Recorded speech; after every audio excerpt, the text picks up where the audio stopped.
बात करेंगे नूर मुकद्दम केस के हवाले से। इस्लामाबाद में बेदर्दी से कत्ल की गई नूर मुकद्दम केस में अहम पेशरफ्त हुई है। मकामी अदालत ने थेरेपी वर्क्स के CEO ताहिर ज़हूर समेत 6 मुलाजमीन की जमानत मंजूर कर ली है। अदालत ने मरकजी मुल्ज़िम ज़ाहिर जाफ़र के वालिद ज़ाकिर जाफ़र और इस्मत आदम समेत 4 मुल्ज़िमान के अदालती रिमांड में तौसीक़ कर दी। इस्लामाबाद में बेदर्दी से कत्ल की गई नूर मुकद्दम के केस में अहम पेशरफ्त। इस्लामाबाद की मुकामी अदालत ने थेरेपी वर्क्स के CEO ज़ाहिर ज़हूर समेत 6 मुल्ज़िमान की जमानत की दरख्वास्तों पर महफूज फैसला सुना दिया।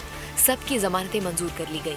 अदालत का मुल्ज़िमान ताहिर ज़हूर, अमजद, दिलीप कमाल, अब्दुल हक, वामिक और समर अब्बास को 50-50 हज़ार रुपए के मचलके जमा कराने का हुक्म दे दिया। अदालत ने मरकजी मुल्ज़िम ज़ाहिर मजीद के वालिद ज़ाकिर मजीद, वालिदा असमत इफ्तिखार और जमील के अदालती रिमांड में 6 सितंबर तक तौसी कर दी। चारों मुल्ज़िमान को बख्शा खाना लाया गया। उनके बजरिया रोबकार हाजिरी लगाकर अदालती रिमांड में तौसी दे दी गई।